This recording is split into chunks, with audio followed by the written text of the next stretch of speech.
মৰণোত্তৰভাৱে দিল্লীত সন্মান প্ৰদান কটন ৰাজ্যিক বিশ্ববিদ্যালয়ৰ চতুৰ্থ সমাৱৰ্তন উপলক্ষে প্ৰাণৰ শিল্পীগৰাকীলৈ এই সন্মান আগবঢ়োৱা হৈছে।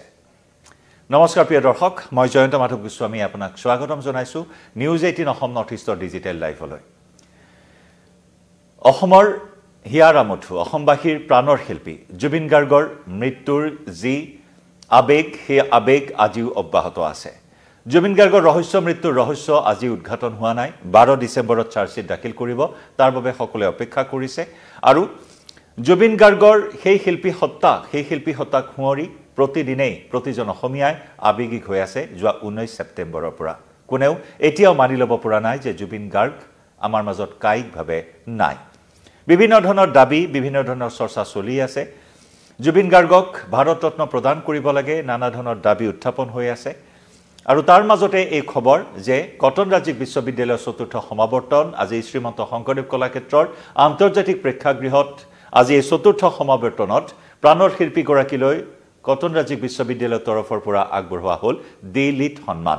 জুবিন গাৰ্গৰ হৈ এই সন্মান গ্ৰহণ কৰিলে জুবিন গাৰ্গৰ পত্নী ডক্টৰ পামী বৰঠাকুৰে। কিন্তু এই সন্মান গ্ৰহণ কৰাৰ পিছতে আবেগিক হৈ পৰিল জুবিন গাৰ্গৰ পত্নী জুবিন গাৰ্গৰ ভগ্নী ডক্টৰ পামী বৰঠাকুৰ। স্বাভাৱিকতে সকলো আবেগিক এই মুহূৰ্তত কোনেও এতিয়াও মানি ল'ব পৰা নাই যে জুবিন গাৰ্গ আমাৰ মাজত নাই। জুবিন গাৰ্গৰ যি সৃষ্টিৰাজি আজিৰ প্ৰজন্মক জীপাল কৰি ৰাখিছে প্ৰতি মুহূৰ্তত পুৱা উঠাৰ পৰা ৰাতি শোৱালৈকে। আৰু সেইগৰাকী প্ৰাণৰ শিল্পীক হেৰুৱাই সকলো মৰ্মাহত বেদনাহত, সকলোৰে বুকু এই মুহূৰ্তত উদং। বৃহৎ শূন্যতাই এই মুহূৰ্তত সকলোকে খুলি খুলি খাই আছে যে জুবিন গাৰ্গ আমাৰ মাজত নাই। এটা অনাকাংক্ষিত, এটা অবাঞ্ছিত, এটা অভাৱনীয় পৰিস্থিতিত আমাৰ মাজৰ পৰা হেৰাই গ'ল সুদূৰ ছিংগাপুৰত জুবিন গাৰ্গ। গতিকে সকলো আবেগিক হৈ থকা মুহূৰ্তত এই সন্মান আগবঢ়োৱা হৈছে। অত্যন্ত সুখী জুবিন গাৰ্গক এই সন্মান প্ৰদান কৰাত পৰিয়ালবৰ্গৰ হৈ ডক্টৰ পামী বৰঠাকুৰ, ভগ্নী পামী বৰঠাকুৰে এই সন্মান গ্ৰহণ কৰে।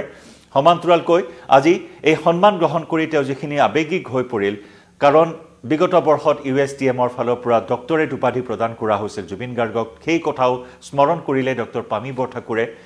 তেতিয়া জুবিন গাৰ্গৰ লগত নিজেই USTMলৈ গৈছিল পামী বৰঠাকুৰ, কিন্তু আজি জুবিন গাৰ্গ নাই। জুবিন গাৰ্গৰ অবৰ্তমানত, জুবিন গাৰ্গৰ অনুপস্থিতিত মৰণোত্তৰভাৱে এই সন্মান লাভ কৰাটো বা এই সন্মান গ্ৰহণ কৰাটো অত্যন্ত কঠোৰ এটা সময়, অত্যন্ত এটা কঠিন এটা সময় বুলি তেওঁ অভিহিত কৰে, উল্লেখ কৰে। এয়া স্বাভাৱিক, কিন্তু তথাপিও তেওঁ কৃতজ্ঞতা জ্ঞাপন কৰিছে বিশ্ববিদ্যালয় কৰ্তৃপক্ষৰ ওচৰত যে এনেকুৱা ধৰণৰ এটা সন্মান মৰণোত্তৰভাৱে হ'লেও প্ৰাণৰ শিল্পীগৰাকীক প্ৰদান কৰা হৈছে। আজি ৰাজ্যপাল তথা কটন ৰাজ্যিক বিশ্ববিদ্যালয়ৰ আচাৰ্য লক্ষ্মণ প্ৰসাদ আচাৰ্যই এই সমাৱৰ্তনত সভাপতিত্ব কৰে আৰু তাৰ পিছত এই সন্মান ডক্টৰ পামী বৰঠাকুৰক প্ৰদান কৰে আচাৰ্য লক্ষ্মণ প্ৰসাদ আচাৰ্যই। তাৰ পিছতে সংবাদ মাধ্যমৰ সন্মুখত কেইবাটাও তেওঁ গুৰুত্বপূৰ্ণ মন্তব্য কৰিছে ডক্টৰ পামী বৰঠাকুৰে। ন্যায় প্ৰদান কৰা প্ৰসংগ, ন্যায় লাভৰ বাবে সকলোৱে অপেক্ষা কৰি আছে। আৰু যোৱা 3টা মাহ তেওঁলোকে কেনেদৰে পাৰ কৰিছে, 3টা মাহৰ তেওঁলোকৰ যি অভিজ্ঞতা, 3টা মাহে তেওঁলোকে জুবিন গাৰ্গৰ শূন্যতা কেনেদৰে অনুভৱ কৰিছে পৰিয়ালৰ লোক হয়, সেই অভিজ্ঞতাখিনি আনতকৈ যে পৃথক সেই কথা আকৌ এবাৰ উপলব্ধি কৰিছে, আকৌ এবাৰ উল্লেখ কৰিছে যে কিমান এটা কঠোৰ সময়ৰ মাজত তেওঁলোকে সময় অতিবাহিত কৰিবলগীয়া হৈছে, ন্যায়ৰ অপেক্ষা কৰিবলগীয়া হৈছে। সময়ে সময়ে সামাজিক মাধ্যমৰ জৰিয়তে ন্যায়ৰ দাবী উত্থাপন কৰি ভাগৰুৱা হৈ পৰিছে পৰিয়ালবৰ্গ। আৰু সমান্তৰালকৈ যি চাৰ্জশ্বিট দাখিলৰ কথা কোৱা হৈছে 12 ডিচেম্বৰত, সেই চাৰ্জশ্বিটক লৈ গভীৰ আশাবাদী হোৱাৰ কথা তেওঁ উল্লেখ কৰিছে। চাৰ্জশ্বিটত যাতে যিসকল দোষী হয় সেইসকল দোষীয়ে যাতে কোনো সুৰুঙাৰে সাৰি নাযায় তাৰ প্ৰতিও তেওঁ কঠোৰ ব্যৱস্থা গ্ৰহণ কৰাৰ বাবে তেওঁ আহ্বান জনাইছে, অনুৰোধ জনাইছে আৰু লগতে আস্থা ৰাখিছে প্ৰশাসনৰ ওচৰত, আইন ব্যৱস্থাৰ ওপৰত, আদালতৰ ওপৰত যে দোষীয়ে উপযুক্ত শাস্তি লাভ কৰিব। কাৰণ কিছু আক্ষেপ, কিছু খেদেৰে শেহতীয়াকৈ তেওঁ এটা ফেচবুক পোষ্ট কৰিছে য'ত নেকি বহুজনে ব্যৱহাৰ কৰিলে জুবিন গাৰ্গক, কেনেধৰণেৰে ব্যৱহাৰ কৰিলে জুবিন গাৰ্গক নিজৰ স্বাৰ্থ সিদ্ধিৰ বাবে, মৃত্যুৰ আগতো মৃত্যুৰ পিছতো এতিয়াও কেনেদৰে জুবিন গাৰ্গ ব্যৱহাৰ হৈ আছে একাংশৰ মাজত, সেই কথাখিনি আক্ষেপেৰে তেওঁ প্ৰকাশ কৰিছিল।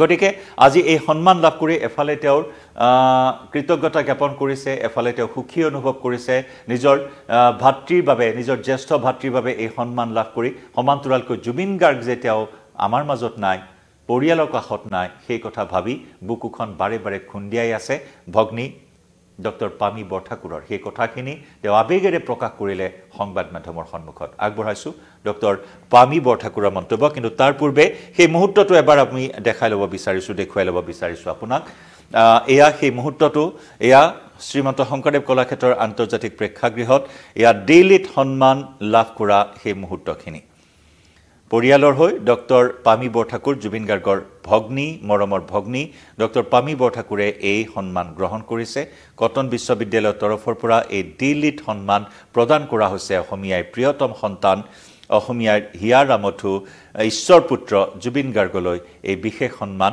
আগবঢ়োৱা হৈছে কটন বিশ্ববিদ্যালয়ৰ হৈ এই সন্মান আগবঢ়োৱা হৈছে ৰাজ্যপাল তথা কটন বিশ্ববিদ্যালয়ৰ আচাৰ্য লক্ষ্মণ প্ৰসাদ আচাৰ্যই এই সন্মান প্ৰদান কৰিলে কি ক'লে এই সন্মান গ্ৰহণ কৰাৰ পিছত ডক্টৰ পামী বৰঠাকুৰে সেই ভাষ্য আগবঢ়াইছোঁ শুনক এইটো একাডেমিক সন্মান বহুত ডাঙৰ সন্মান আমাৰ কাৰণে বহুত ডাঙৰ কথা গৌৰৱৰ কথা আৰু দাদা যেহেতু নাই সেইকাৰণে মই আহিছোঁ ৰিচিভ কৰিবলৈ কিন্তু এইটো বহুত আবেগিক কথা মোৰ কাৰণে তেওঁৰ অনুপস্থিতিত ৰিচিভ কৰাটো সন্মানটো আচলতে জীৱিত কালত মানুহে নিজৰ এক্সপ্ৰেছ কৰিব পাৰে এতিয়া তেওঁ কি ক'ব সেইটো মই নোৱাৰোঁ কিন্তু মই বহুত আমি পৰিয়ালবৰ্গই আমি বহুত ভাল পাইছোঁ আমি সেইকাৰণে আহিছোঁ সন্মানটো ল'বলৈ আৰু যোৱা বছৰ তেওঁক সন্মান দিয়া গৈছিলে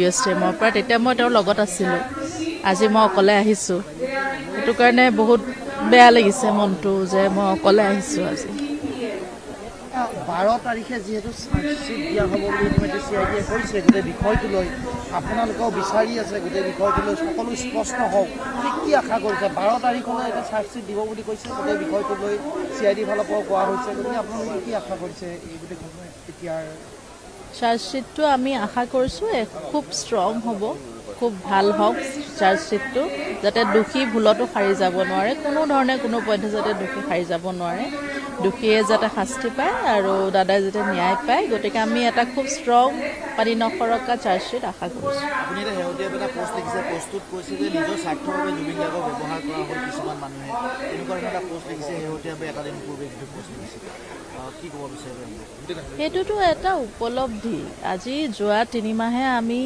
যোনখিনি এক্সপিৰিয়েঞ্চ কৰিছোঁ যোনখিনি দেখিছোঁ নিউজত ছ'চিয়েল মিডিয়াত পাৰ্চনেলি সেই কথাবিলাকৰ এটা উপলব্ধি তেতিয়া মানে এতিয়া এনেকুৱা বুজিছোঁ যেন তেওঁক চবেই নিজৰ স্বাৰ্থৰ কাৰণেই যে নাহিছিলে আচলতে তেওঁক খবৰ কৰিবলৈ কিমান মানুহ আহিলে সেইটো এটা উপলব্ধি হৈছে সেইটোকে মই লিখিছোঁ মানে বেয়া লাগিছে মানুহজন মানে চবৰে কাৰণে কাম কৰিলে আৰু তেওঁক কিমানে চালে সেইটো এটা উপলব্ধি তাতকৈ বেলেগ একো নাই আবেগত লেখা গৈছে এইটো